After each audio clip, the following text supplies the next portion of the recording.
Georgia is increasingly dependent on China. And while the vast majority of the Georgian population is indeed pro-American and pro-European, the government is hedging. Here is exactly how and why the government of Georgia is hedging with China, and how this will actually be their demise. Hello and welcome back to the Traveling Report. Today we're going to go over why China is taking over Georgia, and why Georgia is dependent upon China, even though the headlines will tell you that they're dependent on Russia. Of course, if you appreciate these insights and you want more of this sort of content, diving deep into the world of international business, internationalization, globalization, and so many more topics, feel free to subscribe down in the description. Or, of course, you can click through and subscribe. That said, let's get right into it. With the recent uptick in realistically copy-paste Russian law, the Georgian government is alienating itself from the European Union and the United States. And it's with this that they're hedging with the Russian government as well as China. And with the Russian government increasingly becoming more and more weak, they are having to take on obligations from China. And this is seen throughout the country, and their debt to GDP ratio is climbing extremely alarmingly fast.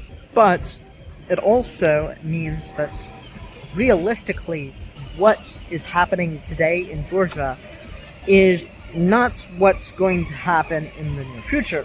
Georgians have been protesting nonstop for the past, I don't even remember how many days, something like, it's been over a year now. So over 365 days that the Georgians have been protesting every single day. And it's with this that Georgians have a very long history of rejecting outside influence. And what they perceive China as doing is influencing from beyond their borders. And of course, you'll see a lot of Chinese projects in Georgia. But essentially, Chinese products and China have used this country to be a case study, let's say, of the Belt and Road Initiative.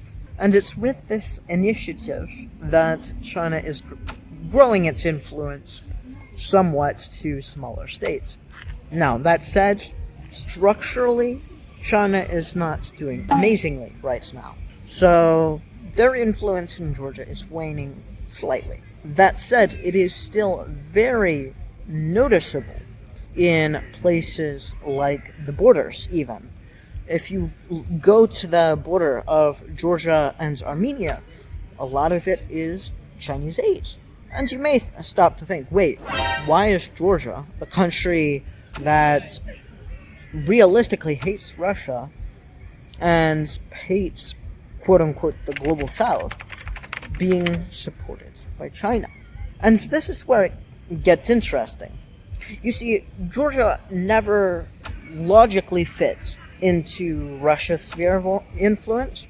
It never logically fits into the Persian sphere of influence. It never logically fits into the Turkish sphere of influence. And so it has been conquered and invaded and subjugated, but it has stayed independent. And this is, in essence, what the Georgians want, right? They want independence. They want their country to be free and open and realistically strong to deter any future invasions. And it's often called the Switzerland of the Caucasus. And I'll go over more in detail what the Switzerland of the Caucasus means in another video. However, essentially, it has been neutral. The neutrality has never really waned. And I'm not inherently against neutrality. right? I've told you that neutral states in the near future will be king.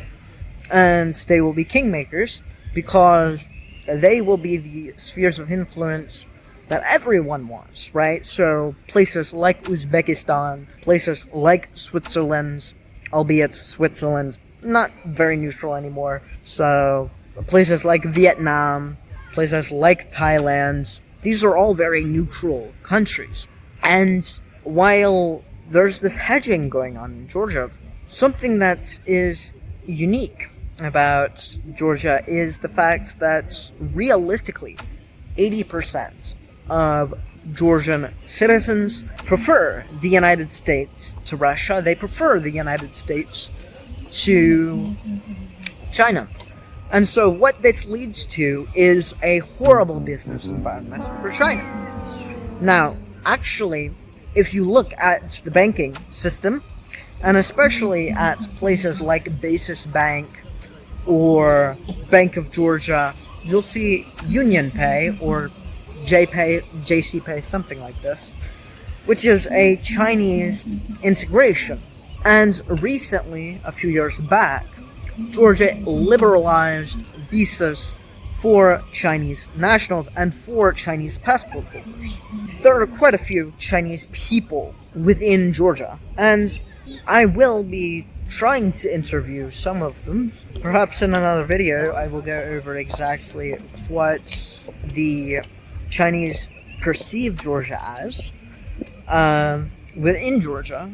However, it does tend to be fairly difficult actually for me to get interviews, but if you appreciate me trying, feel free to subscribe.